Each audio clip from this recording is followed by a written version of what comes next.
جمل المنطق بالنحو فمن يحرم الاعراب في النطق اختبل.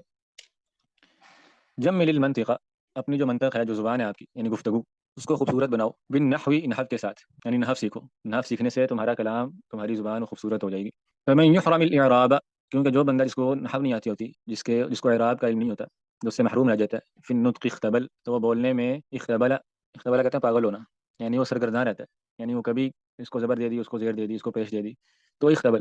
بلکہ اس میں اس طرح کا لطیفہ بھی ہے نا کہ ایک بندہ وہ کسی سے ملنے کے لیے گیا، تو اس کو یہ نہیں پتا تھا کہ میں نے، اس نے پوچھا تھا کہ حل ابو کا فداری، اس نے کہا تھا کیا تمہارا باپ گھر میں ہے. تو اس کو نہیں پتا تھا کہ میں نے جو ابو کا ہے یہ اس کی رفیع حالت ہوگی، نسبی ہوگی، جری، کیا کہنا ہے. تو اس نے جائے گا حل ابو کا، حل ابا کا، حل ابی کا فدار، تینوں کہہ دیا اس نے، رفع کے ساتھ بھی، نسب کے ساتھ بھی، اور جر کے ساتھ بھی.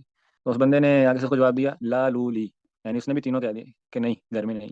تو اس کا مقصد کیا ہے اس لطیفے کا، کہ جس بندے کو اعراب نہیں نہ پتا ہوتے، تو وہ پھر یہ ایسی باتیں کرتے ہیں کہ اس کو اب یہ پتہ ہی نہیں میں نے یہاں پر کیسے لفظ کی ادائیگی کیسے کرنی ہے، زبر کے ساتھ کرنی ہے، زیر کے ساتھ، پیش کے ساتھ، کون سی حالت اس کی بنے گی. تو ایک قبل تو وہ ہمیشہ پریشان ہی رہتا ہے، سرگرداں ہی رہتا ہے. تو یہاں پر ہمارے سمجھنے کی دو تین باتیں ہیں. پہلی بات ہے کہ نحو کیا ہوتی ہے. اصل میں نحو جو ہے نا، یہ آپ کہہ لیں یہ قانون کا نام ہے، عربی زبان کا قانون ہے یہ. یعنی عربی کیسے بولتے ہیں اس کو نحو کہتے ہیں سادہ لفظوں میں. اور بہت سارے جو علماء ہیں، جو نحوی حضرات ہیں، جیسے ابن یعیش ہیں. ابن یعیش کا بھائی، کسی نے شاید نام سنا ہو، یہ لغت کے نحو کے بڑے ائمہ میں سے. تو یہ کہتے ہیں النحو قانون یتوسل به الى کلام العربی. یہ نحو جو ہے نا، ایک اس قانون کا، اس ضابطے کا نام ہے کہ عرب کا کلام کیسے بولا جاتا ہے. اور اس کو علماء جو ہیں وہ یوں سمجھاتے ہیں کہ نحو جو ہے نا، اواخر کلمات جو ہوتی ہیں ان کا علم ہوتا ہے کہ جو کوئی بھی کلمہ ہے اس کے آخر میں کیسے اس کو پڑھنا ہے. یعنی ان اللہ، اب یہاں پر اللہ کو ہم نے زبر کے ساتھ پڑھا ہے، لیکن فی اللہ یہاں پر اللہ کو زیر کے ساتھ پڑھ لیا. اور اللہ نور السماوات، یہاں اللہ کو پیش کے ساتھ پڑھ لیا. تو یہ کیا، کہیں زبر آ رہی ہے، کہیں زیر آ رہی ہے، کہیں پیش آ رہی ہے. تو اس علم کا نام کیا ہے، یہ علم نحو ہے. کہ جو اواخر کلمات ہوتے ہیں نا، ان کی جو حرکات ہوتی ہیں، ان کے بنا اور اعراب کے اعتبار سے جو بھی اس کی حالت ہوتی ہے اس کو نحو کہتے ہیں. اس کو تفصیل کے ساتھ انشاءاللہ ہم آگے کسی یعنی کتاب جو ہم پڑھیں گے اجرومیہ وغیرہ، تو اس میں ہم نحو کو بھی انشاءاللہ کچھ نہ کچھ دیکھیں گے. تو مختصراً یہ جو نحو ہے، یہ یعنی عربی زبان کی اصلاح کے لیے، اس کی درستی کے لیے، اور اس کی جو حرکات ہیں ان کو درست پڑھنے کے لیے یہ لازم علم ہوتا ہے. صرف جو ہوتا ہے نا، صرف کلمے کی بنا، کلمے کی جو آپ نے بنیا ہے، یعنی یہ کلمہ کیسے وجود میں آیا ہے. یعنی کسی کا نام جیسے احمد ہے نا، تو یہ احمد کہاں سے آیا ہے، اس کے حروف اصلیہ کون سے ہیں، پھر یہ صیغہ کون سا ہے، پھر یہ اسم فاعل ہے، اسم مفعول ہے، یہ کیا ہے. تو ہر ہر حرف کی جو اشتقاق ہے اس کا جو علم ہے نا، یہ صرف ہے. لیکن جو نحو ہے کیا، کہ جو اواخر کلمات ہیں، یعنی آخر جو کلمے کا آخر ہوتا ہے وہ کیسے کرنا ہے، اس کا اینڈ کیسے کرنا ہے، اس کو نحو کہتے ہیں. تو بہرحال یہ جو علم ہے نا نحو کا، یہ بہت ضروری علم ہے، کیونکہ یہ عربی زبان کی بنیاد یہ ہے. اس کے بغیر انسان کی عربی وہ سیدھی نہیں ہو سکتی، اور اس کے بغیر انسان کا کتاب و سنت کا فہم وہ کامل نہیں ہو سکتا. حتیٰ کہ بعض علماء نے یہاں تک یہ بات کی ہے کہ جو لحان ہے نا، لحن کہتے ہیں یعنی یہ عربی زبان کی جو غلطی ہوتی ہے. تو جو لحان ہے، جس کے لحن بہت زیادہ ہے، یعنی جو بولنے میں ایسی غلطیاں کرتا ہے کہ معنی بدل دیتا ہو، کیونکہ عربی زبان میں زبر زیر کے اعتبار سے معنی بدل جاتے ہیں، آپ کو پتہ ہے. فاعل مفعول بن جاتا ہے، مفعول فاعل بن جاتا ہے، وغیرہ وغیرہ. تو علماء کہتے ہیں کہ لحان سے حدیث نہیں دی جائے گی. جو لحان ہے، یعنی جو غلطیاں کرتا ہے، جسے اعراب کا نہیں پتہ ہوتا، نحو نہیں جس کو آتی، تو وہ بندہ محدث بننے کے حل نہیں ہے، یعنی اس علم نہیں لیا جائے گا. جیسا کہ اسماعی رحمہ اللہ، اسماعی جو لغت کے بھی امام ہیں، فرماتے تھے کہ ان اخوف ما اخاف على طالب الحديث اذا لم يعرف النحو ان يدخل في جمله قوله صلى الله عليه وسلم من كذب علي متعمدا فليتبوأ مقعده من النار. کہتے تھے کہ مجھے جس بات کا خوف ہے نا، خدشہ، وہ کیا ہے کہ اگر جو طالب علم ہے اگر وہ نحو نہیں سیکھے گا تو وہ کہیں اللہ کے رسول صلی اللہ علیہ وسلم کے اس فرمان کا مستحق نہ ہو جائے کہ جو مجھ پر جھوٹ باندھتا ہے وہ اپنا ٹھکانہ جہنم میں بنا لے. کیسے بنا کہ اللہ کے رسول نے تو کلمہ کسی اور طرح پڑھا اور آپ اس کو آگے بیان کرنے میں کسی اور طرح پڑھ رہے ہیں. یہ مسئلہ ہے کہ نہیں ہے، پریشانی والی بات ہے نا.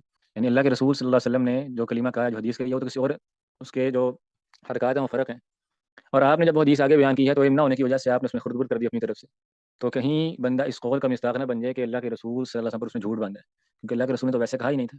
تو یہ ایک پریشانی والی بات ہے کہ انسان کو اگر نحو نہ آتی ہو تو وہ کتاب و سنت کے اندر یعنی ایسی فاش غلطیاں کر سکتا ہے جو اس وعید میں داخل ہو سکتی ہیں. اور ابن فارس رحمہ اللہ جو ہے، ابن فارس بھی لغت کے بڑے امام ہیں، ان کی جو لغت ہے مقاییس اللغہ بڑی معروف ہے. تو ابن فارس بھی کہا کرتے تھے کہ ہم نے پرانے وقتوں میں جن علماء سے ہم نے علم حاصل کیا نا، فقد كان الناس قديما يجتنبون اللحن فيما يكتبونه او يقرؤونه اجتنابهم بعض الذنوب. کہ پچھلے وقتوں میں علماء لحن سے اس طرح بچتے تھے جیسے گناہوں سے بچا جاتا ہے، یعنی یہ گناہ شمار ہوتا تھا کہ خبردار پڑھتے ہوئے لکھتے ہوئے کوئی غلطی نہیں ہونی چاہیے. حتیٰ کہ بہت سارے صحابہ کرام سے لحن پر یعنی کلام کی غلطی پر اپنی اولاد کو مار. سیدنا عمر رضی اللہ عنہ، عبداللہ بن عمر رضی اللہ عنہ، علی رضی اللہ عنہ، ابن عباس رضی اللہ عنہ، یہ علماء، یہ صحابہ کرام اپنے بچوں کو مارا کرتے تھے لحن پر، زبان کی غلطی پر. کیونکہ یہ ایک بڑا سنگین معاملہ ہوا کرتا تھا نا. عرب جو تھے وہ اہل زبان تھے، اور یہ بات کیسے ہو سکتی ہے کہ ان کا بچہ جو ہے عربی بولنے میں غلطی کرے. تو صحابہ کرام اپنے بچوں کو لحن کے اوپر یعنی زبان کی غلطی پر مارا کرتے تھے. بلکہ عمر رضی اللہ عنہ کے بارے میں آتا ہے کہ وہ جب اپنے بچوں کو، یعنی ان کے بچے قرآن پڑھتے تھے، تو وہ خطا پر نہیں مارتے تھے لیکن لحن پر مارتے تھے. یعنی بھول گیا نا بچہ، کوئی لفظ اس نے چھوڑ دیا، کوئی بھول گیا، جسے ہم کہتے ہیں اٹک گیا کہیں پر، تو اس پہ نہیں مارتے تھے کہ یہ تو ہو جاتا ہے. لیکن اس نے کوئی لفظ پڑھا اور غلط پڑھا، لحن کیا، اس میں اس طرح نہیں پڑھنا تھا جس طرح پڑھنا چاہیے تھا، تو اس پہ اس کو مارتے تھے. تو ان سب باتوں کا مقصد کیا ہے کہ جو نحو کا علم ہے یہ بہت اہم علم ہے. اور ایک اور بات بھی بڑی اہم ہے کہ جس بندے کو نحو نہ آتی ہو اس پر فتویٰ دینا حرام ہے. اس بات کا آپ کو پتہ ہے کہ نہیں پتہ؟ ابن حزم رحمہ اللہ نے یہ بات لکھی ہے. کہتے ہیں اما من وسم اسمه باسم العلم والفقه وهو جاهل للنحو واللغة فحرام عليه ان يفتي في دين الله بكلمة. کہتے ہیں جس بندے کو اس کے نام کے ساتھ جو ہے نا علم کا اور فقہ کا ٹھپا لگ گیا ہوا ہے لیکن اسے نحو نہیں آتی، اسے لغت نہیں آتی، تو اس پر حرام ہے کہ وہ اللہ کے دین میں ایک لفظ کا فتویٰ بھی دے. وحرام علی المسلمین ان یستفتوہ، اور مسلمانوں پر حرام ہے کہ اسے فتویٰ طلب کریں. انه لا علم له باللسان الذي خاطبنا الله تعالی به، کیونکہ اس کو تو وہ زبان ہی نہیں آتی جو زبان دین کی زبان ہے جس کی روشنی میں اس نے فتویٰ دینا ہے. یعنی کسی بندے نے فتویٰ کس روشنی میں دینا ہے؟ یا قرآن کی روشنی میں یا حدیث کی روشنی میں نا. تو قرآن بھی عربی میں، حدیث بھی عربی میں. اس بندے کو زبان نہیں آتی تو فتویٰ کہاں سے دے رہا ہو؟ ترجمے والی کتابیں پڑھ کے. یہ اللہ کے دین کے ساتھ مذاق نہیں تو کیا ہے؟ اور اس دور میں، اس دور کی بہت بڑی بڑی آفتوں میں سے، یعنی زلزلے، طوفان، ظالم حکمران، مہنگائی، ان آفتوں سے بڑی آفت کیا ہے؟ لوگوں کا فتویٰ دینا شروع ہو جانا جنہیں اللہ کے دین کی کوئی سمجھ بوجھ نہیں، جو عربی زبان سے جاہل ہیں، جنہیں قرآن پڑھنا نہیں آتا، اور جن کو کہا جائے کہ تم یہ غلط پڑھ رہے ہو تو کہتے ہیں کیا ہے مسئلہ، تو صحیح بتا رہا ہوں نا، فلاں بات تو ٹھیک کر رہا ہے نا. اس کی بات کا تمہارے پاس جواب نہیں، تم کہتے اس کو عربی نہیں آتی. اللہ کے بندے، اس بندے کا ٹھیک بات کرنا بھی حرام ہے. کیا کوئی بندہ اس کے گھر میں کوئی بیمار ہوا تو اس نے فوری طور پہ کوئی ٹوٹکا کیا، کوئی دوائی دے دی اس کو، کوئی شہد اس کو پلا دیا، کوئی پٹی شٹی کر دی، وہ ٹھیک ہو گیا. اس بنیاد پہ وہ بندہ کہے کہ میں ڈاکٹر ہوں، کوئی معاشرہ اس کو اجازت دے گا کلینک کھولنے کی؟ اس نے اپنے گھر میں اپنا مریض ٹھیک کیا خود ہی، اسے ٹکا ٹھیک لگا نا اس سے، تو کیا وہ ڈاکٹر ہے کہ نہیں؟ کیا کہتے ہیں لوگ؟ تو اس کو کچا کھا جائیں گے کہ تم حرکت کیا کر رہے ہو. اوکے نہیں نہیں، میں نے ایسے کیا، گھر میں خود صحیح ہو گیا.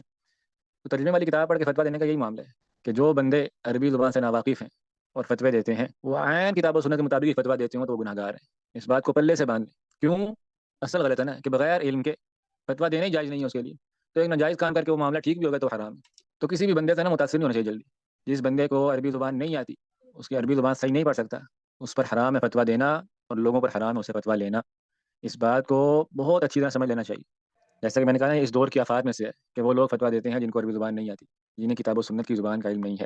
ایک دلچسپ بات میں نے آپ کو بتائی بھی تھی، دوبارہ بتا دیتا ہوں نحو کے تکبر کے حوالے سے، کہ جو اجرومیہ ہے، اصل میں اجرومیہ کیا، یہ ایک متن ہے نحو کا. نحو کا بنیادی متن ہے جو علماء ہمیشہ سے نحو کی ابتدا اس متن سے کرتے ہیں. جیسے عقیدے میں نا سورہ ثلاثہ کتاب التوحید ہے، اور حدیث میں جیسے نخبۃ الفکر ہے. تو نحو کا جو ابتدائی متن ہے اس کو الاجرومیہ اس کا نام ہے، اس کے مصنف کے نام پر. تو اجرومیہ کے جو مصنف ہے نا، انہوں نے اپنی کتاب ہے جو یہ اجرومیہ، اس کو مخفوضات پر ختم کیے. مخفوضات، مفروضات کیا ہوتی ہیں جی حمزہ بھائی؟ السلام علیکم. زیر کو کہتے ہیں شاید. ہاں زیر کو کہتے ہیں، ٹھیک. یعنی مفروضات وہ عوامل جو زیر دیتے ہیں یا جو جری حالت دیتے ہیں، زیر لازمی نہیں، ان کو ہم کہتے ہیں مخفوضات. تو خفض کہتے ہیں جھکنے کو. زیر جو ہوتی ہے یہ اس میں تواضع ہوتا ہے، زیر جھکی ہوئی ہوتی ہے، یعنی یہ کلمے کے نیچے آتی ہے عام طور پہ. تو علماء یہ بات کہتے ہیں، شارحین اس میں بات لکھی ہے کہ امام صاحب نے نحو کی انتہا مخفوضات پر، یعنی زیر والی چیزوں پر اس لیے کی ہے، ان عوامل پر اس لیے کی ہے کہ نحو کے حصول سے عام طور پہ تکبر پیدا ہو جاتا ہے. تو کوئی بندہ نحو حاصل کرنے کے بعد تکبر نہ کرے بلکہ تواضع اختیار کرے. جب اس کو نحو آ جائے تو اس کے بعد وہ تواضع کا مظاہرہ کرے، وہ زیر کی طرح ہو جائے، وہ زبر اور پیش کی طرح نہ بنے. تو انسان کو نا، بلکہ یہ عام قاعدہ ہے کہ کوئی بھی علم حاصل کرنے کے بعد اس کو متواضع ہونا چاہیے، اس کو جھک جانا چاہیے. کیونکہ جھکا ہوا برتن ہوتا ہے نا، وہاں پانی جمع ہو جاتا ہے. کیا خیال ہے کہ پانی پہاڑ کی چوٹی پہ جمع ہوا کبھی؟ پہاڑ کی چوٹی سے پانی بہہ کے وادیوں میں جاتا ہے نا. وہ چیزیں، وہ پیالے یا وہ جگہ جو نیچی ہوتی ہیں، تو علم وہیں پر آتا ہے جو جگہیں جھکی ہوئی ہوتی ہیں چوٹیوں پر، اور یعنی جن کے کب نکلے ہوتے ہیں جن لوگوں کے، ان کو علم نہیں آتا کبھی. اللہ المستعان.